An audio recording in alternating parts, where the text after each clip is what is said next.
अपने YouTube channel Shubhansh class में हम आपके लिए लेकर आए कक्षा 12वीं विषय है आपका नागरिक शास्त्र। जो वार्षिक परीक्षा पेपर हुआ 2023 का, उस पेपर का फुल सोल्यूशन लेकर आया। तो आज का पेपर होने वाला है सिविक्स का, क्लास 12 सिविक्स। जो वार्षिक परीक्षा पेपर है उस पेपर का फुल सॉल्यूशन मिलेगा। यदि आपने कक्षा 12वीं की बोर्ड परीक्षा दी और अपने सभी क्वेश्चन मिलाना चाहते हो तो ये वीडियो आपके लिए बहुत ज़्यादा महत्वपूर्ण होगा।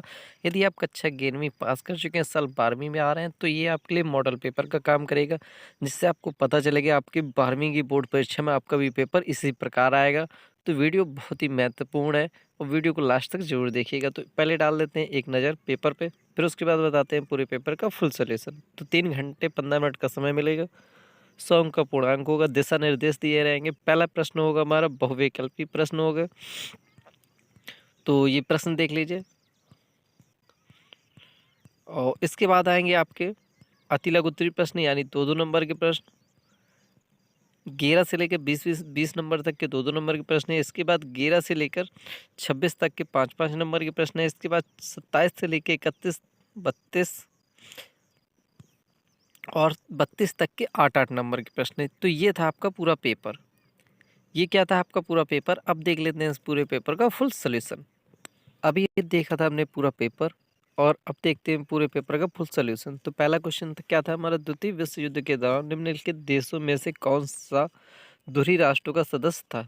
जर्मनी, जापान, इटली, उपयुक्त सभी। तो राइट आंसर क्या हो जाएगा इसका, ऑप्शन नंबर डी, यानी उपयुक्त सभी। इसके बाद नेक्स्ट क्वेश्चन है, प्रथम विश्व युद्ध कब से कब तक चला।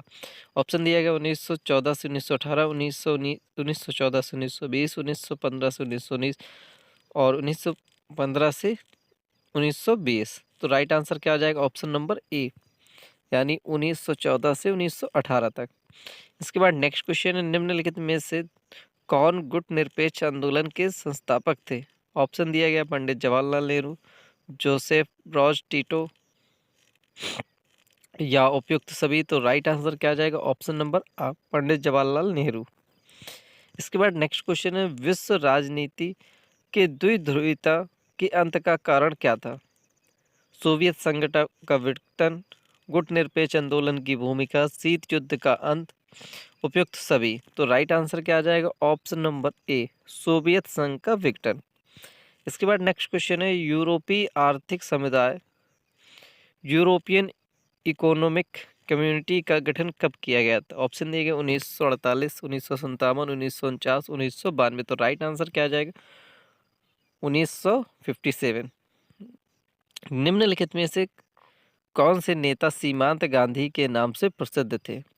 मोहम्मद अली जिन्ना, मोहम्मद इकबाल, खान अब्दुल गफ्फार, उपयुक्त में से कोई नहीं। तो राइट आंसर क्या आ जाएगा, ऑप्शन नंबर सा, खान अब्दुल गफ्फार खान। इसके बाद नेक्स्ट है, रजवाड़ों के शासकों ने भारतीय संघ में विलय के लिए जिस सहमति पत्र पर हस्ताक्षर किए थे उसे कहा जाता, क्या कहा जाता, सहमति पत्र, इंस्टीट्यूमेंट ऑफ एक्सेशन, उपयुक्त में से कोई नहीं, समझौते का ज्ञापन। तो राइट आंसर क्या आ जाएगा, ऑप्शन नंबर बा, इंस्ट्रूमेंट्स ऑफ एक्सेशन।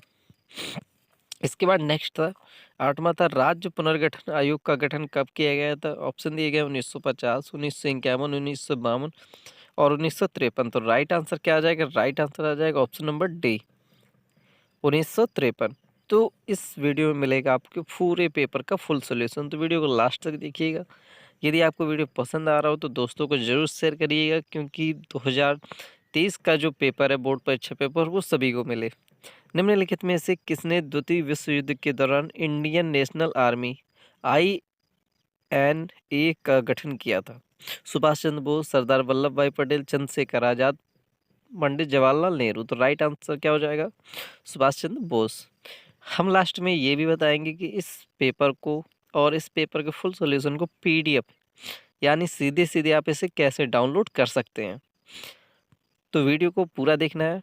सूचना का अधिकार आंदोलन किस वर्ष शुरू हुआ था। 1989, 1990, 1992, 1995। तो राइट आंसर क्या आ जाएगा, ऑप्शन नंबर बा, 1990। इसके बाद आता है अति लघु उत्तरीय प्रश्न। 13वां प्रश्न है, CSEATO और CENTO का पूर्ण रूप क्या है। तो SCATO का पूर्ण रूप क्या? दक्षिण पूर्व एशिया संधि संगठन। और CENTO का होता है केंद्रीय संधि संगठन। कोई युद्ध के बाद की अवधि में साम्यवादी आक्रामकता और साजिश के सदस्य देशों की कोशिश की रक्षा के लिए आवश्यक माना गया था। इसके बाद नेक्स्ट क्वेश्चन है, यूरो क्या है, ये कब से परिचालन में आई? यूरो मुद्रा चिन्ह इसका ये होता है, बैंक कोड EUR होता है। यूरोपीय संघ के 27 में से 20 सदस्य की आधिकारिक मुद्रा है, जिन्हें सामूहिक रूप से यूरोजोन कहा जाता है।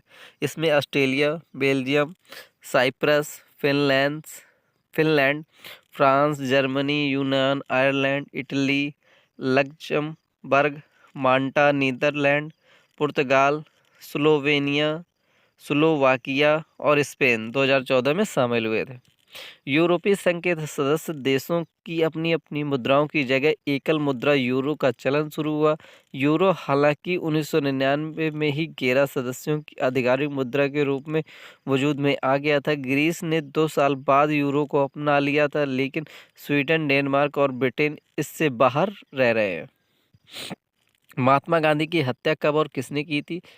एक स्मारक बिडला हाउस, अब गांधी स्मृति है, नई दिल्ली में उस स्थान को चिन्हित करता है जहां 30 जनवरी 1948 को शाम 5:17:30 बजे महात्मा गांधी की हत्या की गई थी। इस मुकदमे में नाथूराम गोडसे सहित 8 लोगों को हत्या की साजिश का आरोपी बनाया गया था।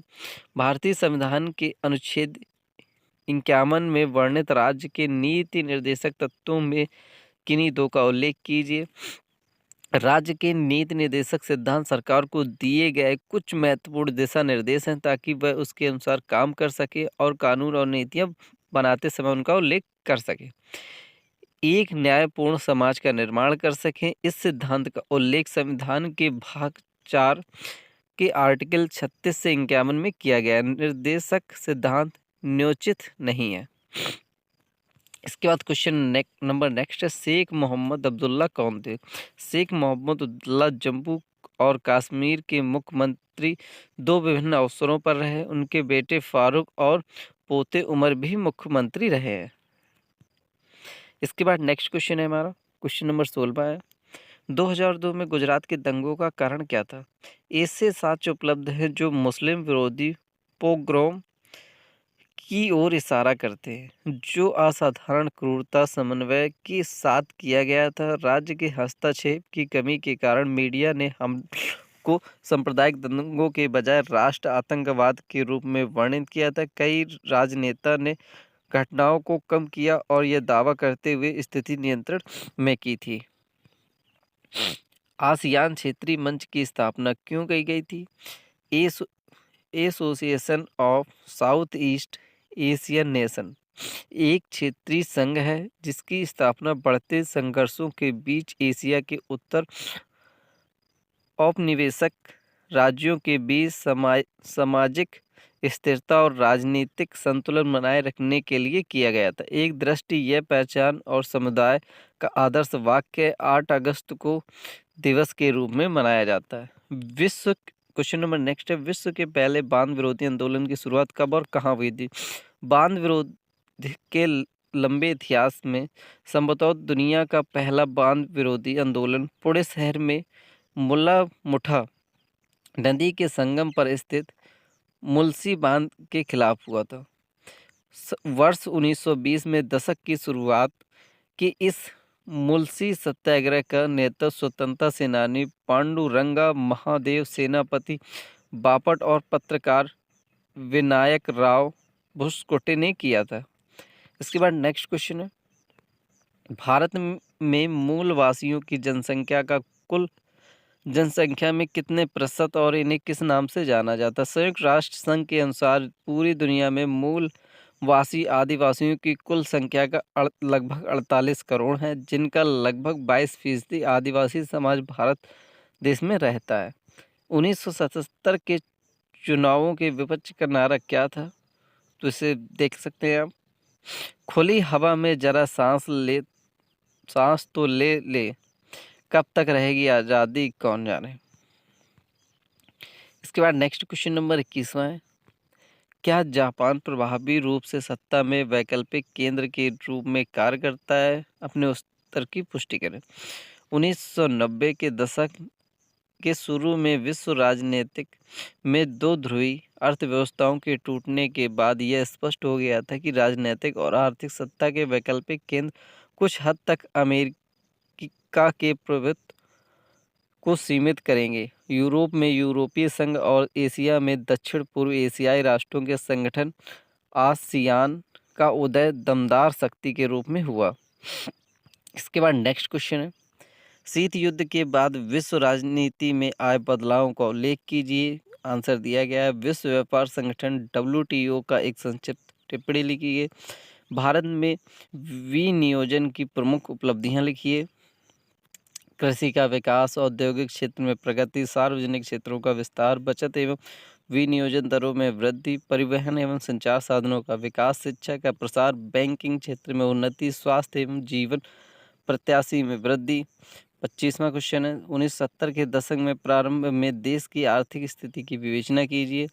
मंडल आयोग पर एक संक्षिप्त टिप्पणी लिखिए। नेपाल के लोग अपने देश में लोकतंत्र को बहाल करने में कैसे सफल हुए? पर्यावरण के मसले पर भारत का पक्ष स्पष्ट कीजिए।